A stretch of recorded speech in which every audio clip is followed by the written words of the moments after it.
This is Sending Signals, a show about music and creativity. I'm your host, Matt Royal.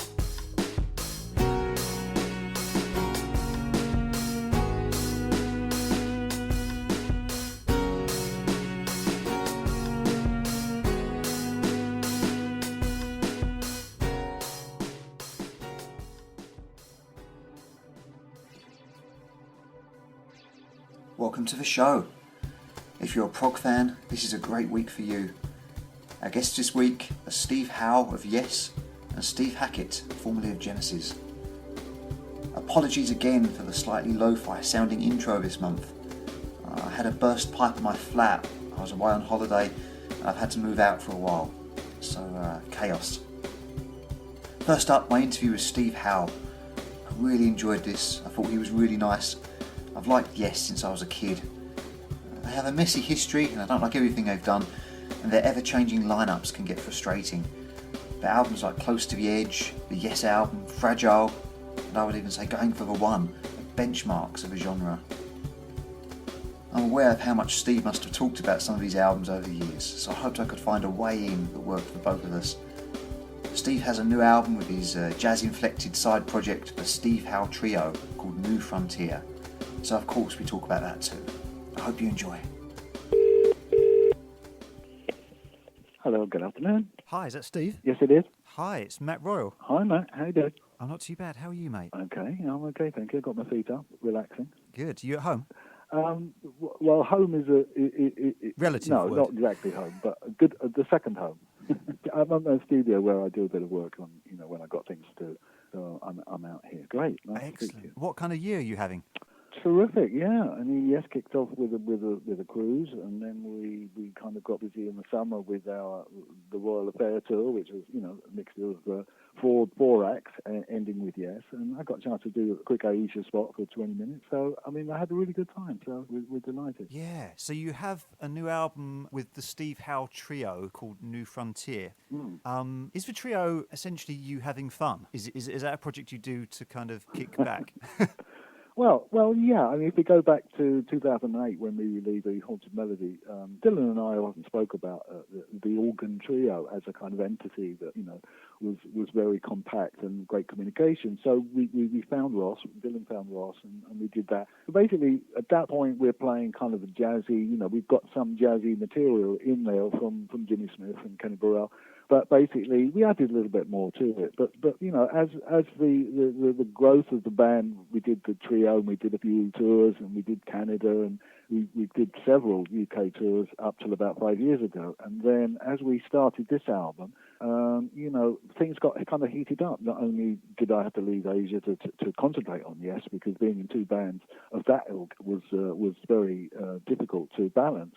So that allowed me to think about the trio. So we thought, well, no, not more shows, and let's keep going. Let's try and invent some new music that redefines the band. So that's how we've got here, really. Yeah. So ostensibly it's your kind of jazz project, but I guess there's always been elements of jazz in your playing. I mean, even on like your first solo record, say something like The Nature of the Sea, your playing is reminiscent of what you're doing with the trio, isn't it? It's true. There's little pockets of jazz. I mean, it draws on that idea of improvisation that isn't simply structured around, certainly around blues, but structured about even psychedelia, But it draws from my jazz, the pleasure I have listening to jazz and thinking about, the great players that I've seen. Wes Montgomery when I was 16, and, I met all my great the people I admired. So I've definitely stayed having a section of me that's committed to a jazzy styling, not necessarily jazz in the sense of play a standard like Misty or something. I don't know what to do, but when we've got the freedom to choose our material, then we come up with what we've got. Yeah. So I've seen Dylan play a few times because I live in Westcliff-on-Sea near Southend. Yeah. So obviously Wilco Johnson's a local boy, so I've seen Yes, great. I've seen Wilco play, and Yes. I've met Zoe, your daughter-in-law, actually, because Hmm. they're local. So Oh, she's lovely. Yeah. yeah, she's really nice. What's it like playing with with your son? Is there naturally a telepathy there, or is it still a challenge in some ways? Well, to go back to 1993, before that, my solo albums and most of my work had been with Bill Bruford and Alan White. And when I started making solo albums, with Carl Palmer, and when I started making solo albums, I'd drawn from Alan and Bill quite considerably. I got to the grand scheme of things, and I wondered if Dylan was ready to join me, and because earlier he'd said, no, I'm not ready. I want to forge something more of myself. So, which he had done. So by the time 93 came along, I was doing the grand scheme of things. He got on board and played, and that from then on, Dylan has been my drummer on when I've had drums on my solo records. Dylan's always done it, and that's been a great learning curve. But it's also been a very smooth and high connection with him because he, being his dad, bringing him up and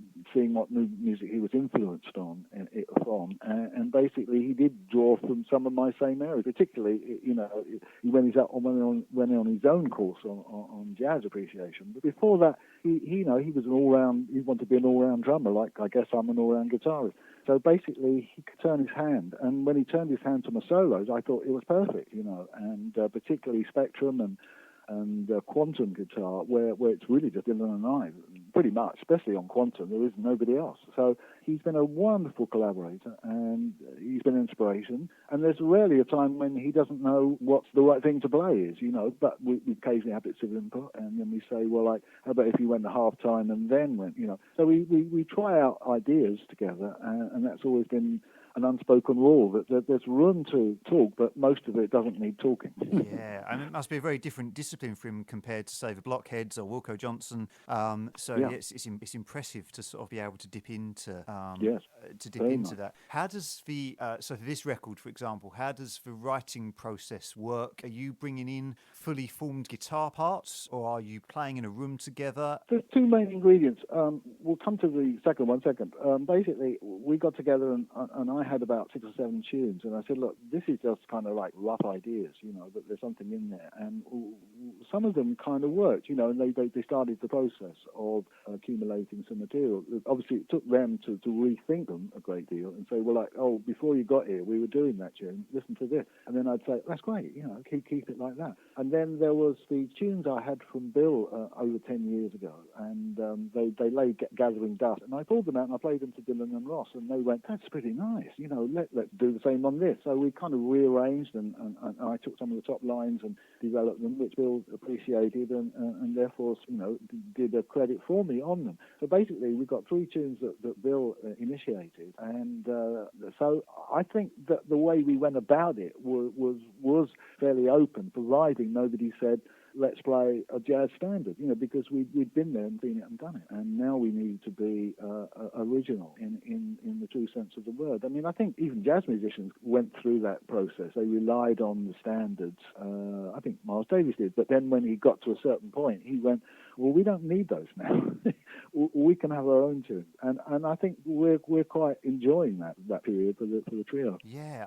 So it's an instrumental record, and this question applies equally to sort of longer instrumental sections with Yes as well. I wonder if is there generally visuals going on in your head?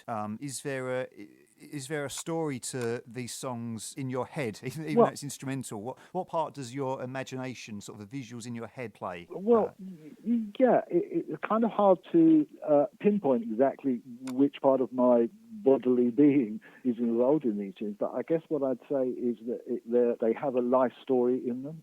My contributions, like Zodiac or something, you take that, there's a lot of my enjoyment for music built into that particular tune. It's got a little vamp, it's got a melody, it's got a bridge, and basically that's how I feel it, because if you don't feel the music, then don't play it.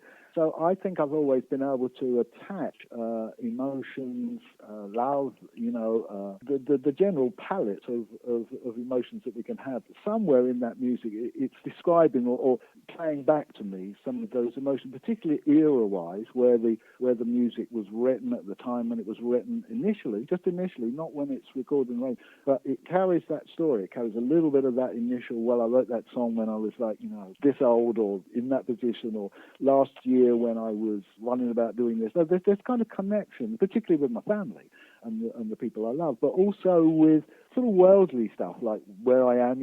I wrote quite a bit of music in Switzerland or in Vancouver at one point or something. So I have got little stories of my own, but I'm happy to say they're secret. Yeah.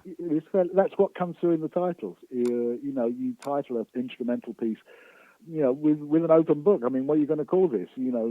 Meat and two veg. You wouldn't call the tune Meat and Two Veg, especially if you're vegetarian. But basically, you look for a title that summarizes something. So some of these tunes on here had some fairly dreadful earlier titles, that were just like working titles. And sometimes you need a working title. And as we came to conclusion and we were looking at the mix and the running order, I kind of went, well, I can't put up with this working title anymore. It doesn't say anything to me, So in fact, I look back either in my list of spare titles that I've got, or I suddenly thought, no, that's wrong. It could be this, So I mean, it's a lovely thing titling instrumental music. I really enjoy it, and there's no reason why you can't satisfy something in the title, there are hit and misses in those titles, but basically that's how it comes about. It's purely emotive. Yeah. Are you familiar with the band Mogwai, a Scottish band? Oh, yeah. Scottish No, band. not that familiar. I may have seen them. They're like a Scottish sort of post-rock band, mostly instrumental. Yeah. And again, they their titles are often very striking and very humorous. I'll give you some examples. They have titles like Stop Coming to My House and Superheroes of BMX. Oh, and, great. Yeah. So the titles are very striking. And it. Well, I know exactly where they're coming from with that, because it is great fun to have a title that's got a kind of twisted humour in it. Yeah. Sometimes they don't make it to the end of the track list. Sometimes you might bottle out and think, well, that sounds a bit trivial. But actually what I do is I put those titles in another file in my mind, where I might make a comedy record one day, and or comedy music, not necessarily songs, but actually a kind of comic side of music. I think it would be so good, it could start with like Smile, by Charlie Chaplin, and you could sort of mess about with that tune, and not only hoping that it would make people smile, but that's the kind of thing I can relate to where they're coming from, because I do have titles which are a little bit too twisted to actually to release with the music that I might have thought of it with. But it doesn't stop me liking the title, and maybe there's a way. It's funny you saying about humour, because this record strikes me as quite a cheerful record in places. The song Showdown almost reminded me of like a 70s sitcom theme or something. Like not in a bad Yeah. way, but I could just imagine some Richard Breyer's kind of sitcom. I think you're right. I think that's why we called it Showdown, because it with that word show in it, you almost picked up on a subtle hint there, because it is. I mean, sometimes more recently I've been writing tunes sometimes that actually aggravate me. They've got something aggravational about them, and maybe that's my comedy record, where they're kind of like tunes that are a bit kind of nerdy, and sometimes when you find the right sound to play that tune, it sounds really nerdy, and there's something really good about that. And I think we need somewhere in the portfolio, we need to have fun and be light and not be as super serious musicians, which I think you have to be to have a long career. You have to have a very serious side. But I think also to show the light side, and I'm really glad you pointed that out, because I think that is classically well spotted, because it is. It's got a slight nerd factor, but it's kind of like you can see where we did it, see how we took it on. Yeah. You mentioned about your sort of emotional attachment to the music, and I wondered, because you're a very technical player. Obviously, you're not you don't play solos like Neil Young. You're quite a technical player. Mm-hmm. And I wondered the sort of relationship of kind of head versus heart. And, if for prog fans, you've created some of the benchmark progressive music. I know you're probably bored of talking about it, but when you think about songs like Close to the Edge and things that for a prog fan are just so moving and, the sort of quintessential moments of the genre, I wondered what your kind of emotional engagement, I guess what it was when you created that music and how it's changed over years. Because I think you get less, as you get older, even though I'm only in my mid-30s, but already I know that I'm less emotional about music than I was when I was in my early 20s. And I wondered how that has changed over years for you, your kind of emotional, that sort of head versus heart relationship. Has there been a change? Well, I think it's a very close relationship. I think it's a very hard one to dissect from the other ingredients. In other words, you don't want to bore your listener silly.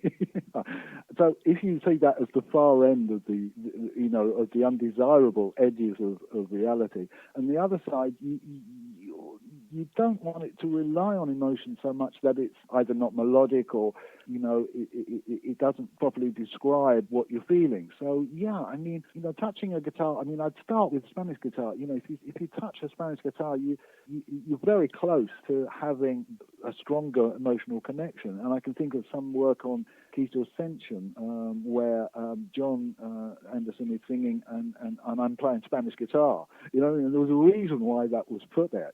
Because John was calling out a lot. He was putting his heart and soul into this. And instead of coming in with a big guitar going, all that sustain or delays, and you've just got a sort of hungry, pathetic, Spanish guitar trying to sit on yesy sounds, But of course, it can work beautifully because of that emotiveness, because of that shade, So guitars, sounds, textures, they all have shades of different things. So often, like when I play a steel guitar, and I can think of on the solo album Turbulence, there's a tune called While Rome's Burning. And when I'm playing, I'm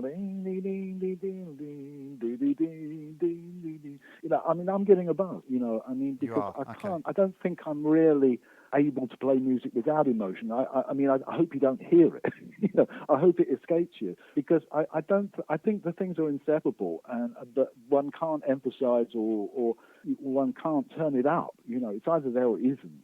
And that's very much with creating your own sound. You can't really design what you're going to sound like. You sound like what you are, and that's a lot to do with how you actually play, how your fingers lay, how your plectrum sits, and then all the other, what guitar, what effects, what amp, and who you are. But I think who you are is that emotional ingredient in the music. So yeah, I love listening to a guitarist when it reaches me, and I'll pick two. Steve Morse reached me.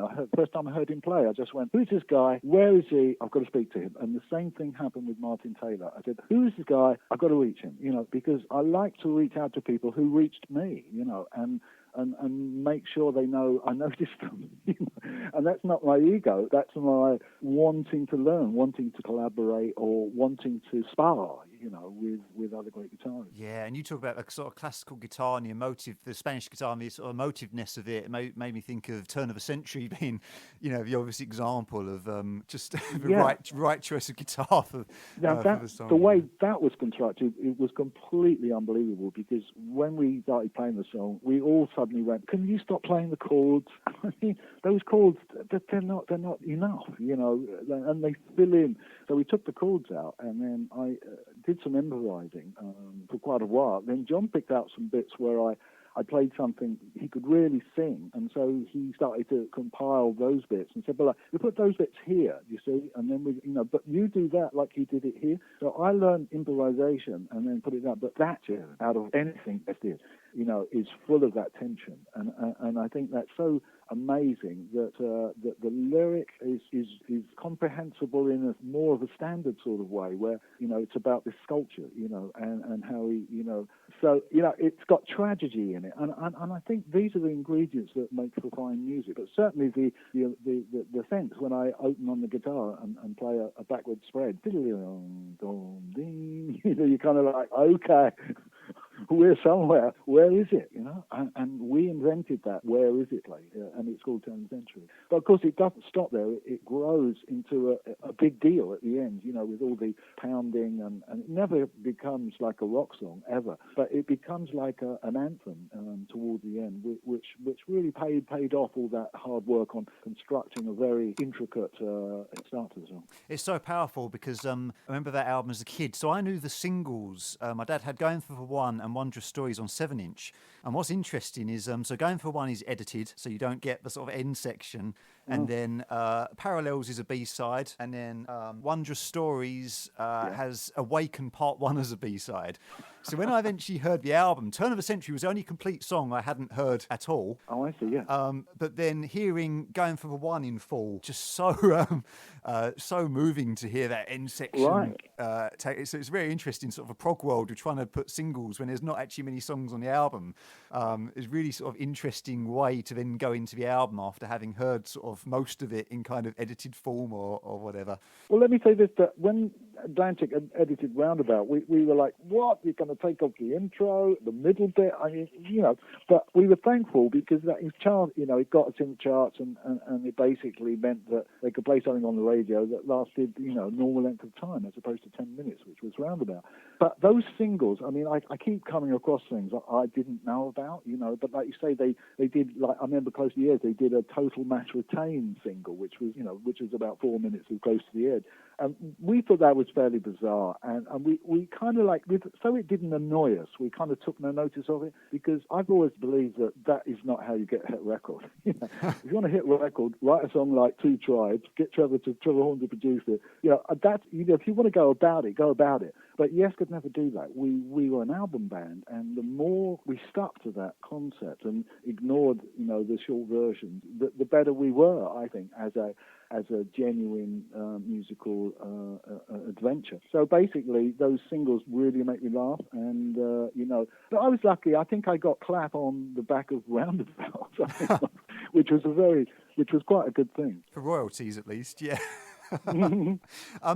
I wonder what it's like trying to put together a Yes set list now for you. I know sometimes you're doing like album concept shows, but so for example, like for a 50th anniversary tour, I mean, is there stuff? I mean, what stuff are you sick of playing, and what stuff has to be on there, and how does that process work for you now? Does it just mess with your head, or do you enjoy that process? Well, what I could say about that is mainly in the last 11 years since 2008, when Chris Allen and I started off in Canada with that first tour, which was a sort of like revitalised and more stable, yes, for those years. Although we had some changes, but John Davison joined 8 years ago, so it's amazing. But in that time, we played most probably more diverse and a wider sketch of Yes music than ever before any Yes has ever done. Because not only we played 5 complete albums in their entirety, we carry on with that, our concept. We're open to do more things like that in the future. But also we pick music from before by my time. We pick music from the 80s. So we basically try to see all the material as good and take the best of it. And not be too precious, Yeah, I mean, it's amazing. I've only seen you once, but you came to Southend and you did Close to the Edge, the Yes album, and Going for the One, all in one evening. That's right. That was an amazing tour. We've never done another one like that with 3 albums on one show. We felt it better to do 2. Yeah. What do you still love to play in the set list? What do you look forward to playing still? Well, I mean, I don't mind anything, but really? I've been very fortunate to have generally over the latter years of that 11 period, I've been able to come up with set lists that the guys like, and if they say, oh, that's a good idea, or how about if we took this out but put that in, so it stimulates thought patterns, and basically the set lists are a big responsibility. I absolutely adore trying to crack something, even if it's not 100%. At least it's a starting point. So those set lists have been very well received over the years, and I love hearing people say, oh, I love the set. To me, that's, oh, great. I mean, what better thing can they say than we love the set? Because it's not about one song. And certainly when you're playing albums, it's nothing to do with one song. It's about the whole curve, the curvature of your album. Like Close to the Edge, it's great playing those 3 pieces, knowing when you start Close to the Edge, you're not going to really stop for 40 minutes. So that's a joy. I don't have anything. I mean, there might be a song I might say I don't want to play that, but we might play it again. So that I don't think one should ever say you're not going to. But obviously, we know that 70s material is very, very accessible, very enjoyable, and it sat really well. And the sign of a good Yes album was always how well we could play it on stage afterwards. And the sign of a bad one is when you grapple at rehearsals and none of the songs are really singing.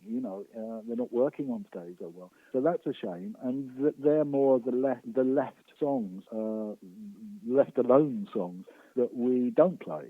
Are the ones that most probably didn't work originally anyway. Yeah, I read. This is going back a long way, but I read that your teenage band had a regular gig in Pentonville Prison for a while. Yeah. And I just wanted to know a bit about it. It just sounded mad. Right. Well, amazingly, because what I'm about to say is that it's the very, very earliest incarnation of the Syndicate. I met Kevin Driscoll, and him and I just sort of fantasized that we would get some gigs and form a band, and we did that. We formed a band. All I can remember the year was when that Susan Muln had a song out called, I don't know what it's called now. Anyway, that's irrelevant, but it was very early on. But basically what happened was we got offered the gig. I can't remember how we got offered the gig, but what used to happen, we used to arrive there, I think, about 6:30. And there was just like a youth hall, just like a hall, that's all we knew. And, it was at the prison, and it was called the Prison Club, I think. So we go in there, and I had, at the time, a Watkins Dominator amp, which was fairly raucous. This was a very ambient little room. And we just kind of twanged away there, and that's how the band started to get regular work, and we went on to play at the Swan in Tottenham, which I think is still there. But basically, that prison club experience was the only time we realised it was a prison is when we finished, because as soon as we finished and we started packing away our guns, the inmates came in and cleared up, So it was a curious place to play, a bit like playing, I know this is going to sound weird, but if you play an Air Force base or something, you're in a different world, and it's quite different, but it was pretty different in that place. I think the Sex Pistols played Chelmsford Prison, apparently, and I think there's a great book to be written about prison gigs. Is there really? Okay, well, think about Folsom Prison with old Johnny Cash. Yeah, of course, the obvious ones, San Quentin and Folsom, yeah. Well, listen, I should let you go, mate. Thank you so much for talking. It's been a real privilege, and I've really enjoyed it. Thank you. Great, Matt. Thanks very much. Thanks for your questions, and talk to you another time, I hope. Yeah, I hope so. Take care, Steve. Okay, bye, mate. Thank Bye. you. Bye.